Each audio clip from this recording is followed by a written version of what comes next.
이렇게 청와대는 김정은의 건강 이상설은 부인하고 있지만 국회 외교통일위원장인 윤상현 의원이요, 오늘 오후 긴급 기자회견을 열었습니다. 같이 목소리 들어보시죠. 개인적으로 일단 심혈관 질환에 대한 실수를 한 거는 맞는 것 같아요. 북한의 동향을 보면 여러 가지로 수상한 게 한두 가지가 아닙니다. 최근에 북한에서 평양시를 완전히 봉쇄하는 조치가 며칠 전에 김여정이가 선전선동부 제1부부장을 했다가 조직 지도부 제1부부장으로 그는 완전히 제2의 후계자로 자기가 점지해서 키우겠다는 건데 뭔가 북한 내부에 좀 이상 징후가 있다고 이런 겁니다. 외통위원장이 윤상현 의원과는 좀 달라요, 위원장 의원님. 네. 세 가지 정도인데 심혈관 수술을 받은 건 맞고, 그리고 제가 좀 의미심장하게 들었던 건 김여정을 언급한 거가 최근에 평양이 봉쇄됐다는 이 말들입니다. 그래서 이제 윤상현 의원이 이제 무소속인데 이번에 이제 외교통일위원장을 맡고 있거든요. 나름대로 본인이 이제 입수한 정보를 토대로 해서 이제 이야기를 한 것인데요. 핵심은 그겁니다. 이제 김여정이 이 조직 지도부 부부장 같은 거는 이미 알려진 사실입니다. 그럼 실질적으로 역할이 커졌다는 거는 알려진 사실인데, 이제 평양 봉쇄 이야기가 나오는 건데, 예. 이 평양 봉쇄 이야기가 최근에 코로나 때문에 사실 평양을 봉쇄했다는 이야기도 여러 있었거든요. 네. 그것과 아니면 이 최근의 상황과 빗대서 이제 평양이 봉쇄된 것인지 그거 자체가 일단 분명치 않는 것이고, 일단은 어느 정도 이제 그 김여정의 권한 자체가 커졌다. 왜냐하면 최근에 보면 김여정이 개인 명의로서 우리 정부를 향해 청와대를 향해서 비난하는 성명을 내기도 했지 않습니까? 그런 걸로 비춰보면 김여정이 예전에 그냥 오빠인 김정은 위원장을 보좌하는 차원에 넘어서서 자기 독자적인 목소리를 내고 있는 것에 상당히 주목을 하고 있는 것 같습니다. 그만큼 어떤 면에서 보면 급변 상황이 생길 경우에 실제로 이제 동생이 역할을 하는 그런 준비 차원으로 넘어간 게 아닌가, 이제 그런 분석도 가능할 것 같습니다. 글쎄요, 김정은 시장 평양 봉쇄 얘기가 나왔기 때문에. 제가 그 얘기를 좀 하려고 그러는데요. 네. 평양 봉쇄는 최고위원회를 했기 때문에 봉쇄할 수밖에 없습니다. 북한이 중요한 행사라면 평양 봉쇄하거든요.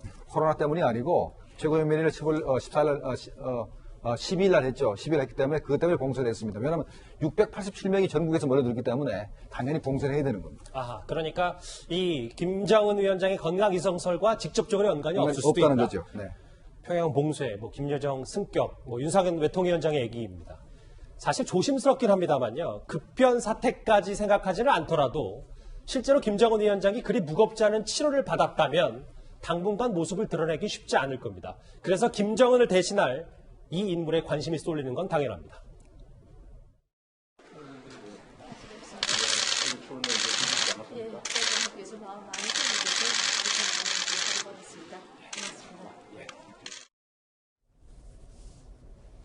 외신들이요, 지금 계속해서 얘기하는 게 김여정에 대한 얘기거든요. 그리고 지금 윤상현 위원장도 마찬가지고. 신석호 부장, 북한 정권의 심장, 그리고 정말 지금 2인자에서 급변 사태 때는 1인자로 발돋움할 수 있는 건지 이 부분이 좀 알아봐야 될 것 같습니다.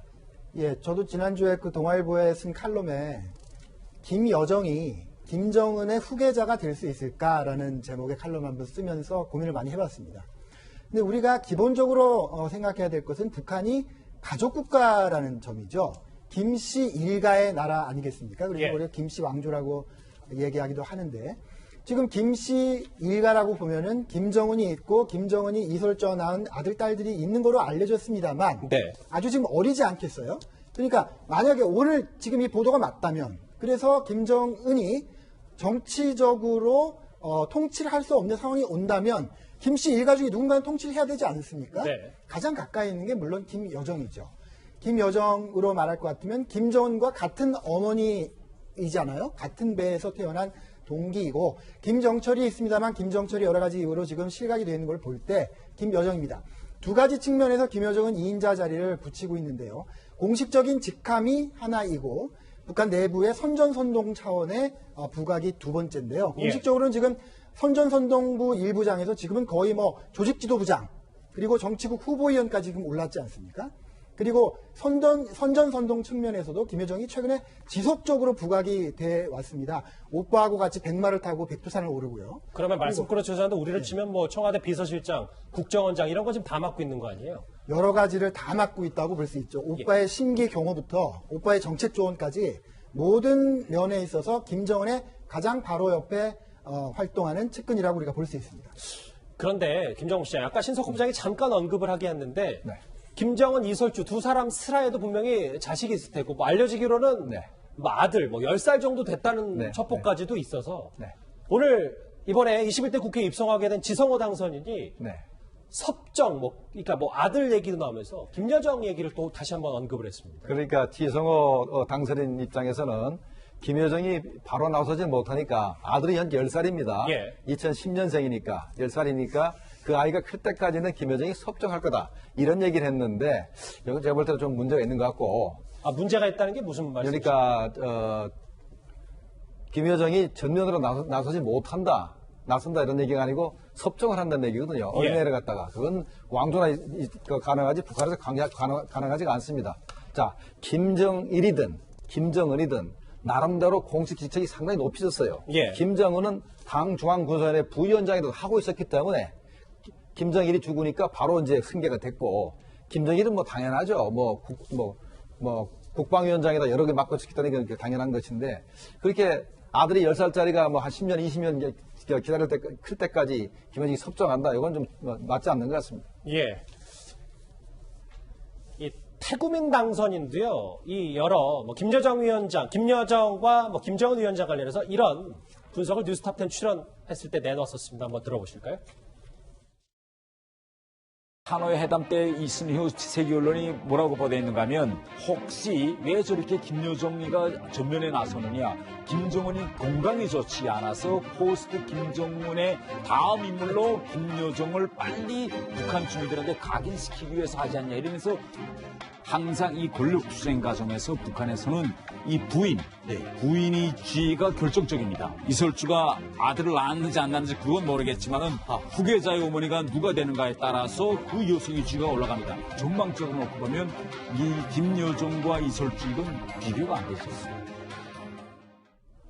그러니까 이 부분도 다시 조심스럽긴 해요. 그런데 만약에 북한에 급변 사태가 있을 경우 그럼 김여정이 북한 권력의 전면에 나선다. 근데 북한의 그런 가부장적 문화가 이게 쉽게 만들지 못한다. 이런 여러 가지 얘기들이 나오고 있는 거죠. 그렇습니다. 과거에 이제 소련이나 중국 이런 현실 사회주의 국가의 독재 권력의 승계 이 문제를 이제 연구를 해보면은요. 예. 세 가지의 요소가 필요하다고 합니다. 갑자기 독재자가 죽거나 정치적으로 유고됐을 때 누가 권력을 차지하느냐. 세 가지가 필요한데 첫 번째가 권력 기반이 든든해야 된다. 두 번째가 정책 능력이 있어야 된다. 그리고 세 번째가 인격적인 자질이 있어야 된다. 이 세 가지를 얘기하거든요. 근데 김여정은 결정적으로 이 세 번째 자질에서 걸리는 겁니다. 권력 기반이 있죠. 지금 김정은이라는 오빠가 밀어주고 있지 않습니까? 그리고 정책은 지금 여러 가지 자리에서 여러 가지 국정을 수행하고 있기 때문에 일할수록 늘어나는 건데 지금 북한은 말입니다. 양성평등이라는 관점에서 볼 때 예. 여성 수령을 받아들일 그런 처지가 아니다는 것이 객관적인 분석입니다. 대한민국은요, 그래도 여성 대통령을 뽑아본 나라입니다. 미국도 하지 못한 일이죠. 네. 근데 북한은 그보다 훨씬 가부장적이고 훨씬 그러니까 보수적인 나라죠.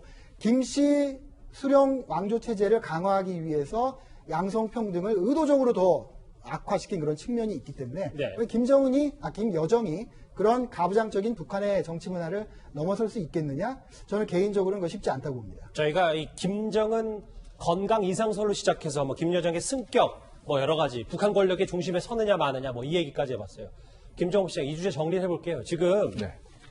이상설이 해프닝일 수도 있고 아닐 수도 있어요. 앞으로 좀 나와봐야지. 근데 실장님 말씀은 어쨌든 심장 질환에 뭐가 있는 것 같고 그게 수술이든 시술이든 네. 그럼 앞으로 어느 정도 수준의 추가 보도가 나와야 이 건강 이상설을 우리가 여기 계신 시청자분들이나 저나 좀 건강에 이상이 있구나 이 정도를 좀 느낄 수 있겠습니까? 일단 김정은 위원장이 이제 아마도 당분간은 시술을 했다면 일주일 내는 못 나타날 겁니다. 예. 그러면 이제 시간이 좀 지나서 나타난다 하더라도 우리가 김정은 위원장이 그때 모습 가지고는 과거 시술을 했는지 안 했는지 잘 알 수가 없을 겁니다. 왜 그런다면 스텐트 시술을 했다든가 아니면 심장에 바이패스 수술 같은 거 했으면은 한 보름이나 한 달쯤 지나면 완전히 회복이 됩니다. 그래서 결국은 이거는 나중에 휴민트를 통해서 촛불에 투자하지 않으면 해결될 문제가 아닙니다. 아하, 그러니까 한 보름 정도 있다가 김정은 위원장이 전면에 등장할 수도 다시 있기 때문에 이현정 의원님.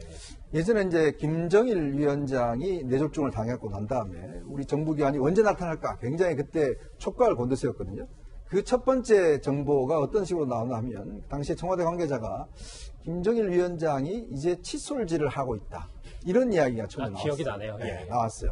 그러면서 이제 뭔가 회복되어 간다는 듯한 이제 그 이야기 나와서 뭐 뒷이야기는 또 나중에 그 관해서 휴민트들이 상당히 좀 어려워졌다는 이야기도 있습니다만은 어쨌거나 그 휴민트 조직이 실적으로 이제 그 측근의 정보를 건강상을 하기 때문에 아마 우리 정부도 그런 부분들을 좀 확인하는데 집중하지 않을까 싶습니다.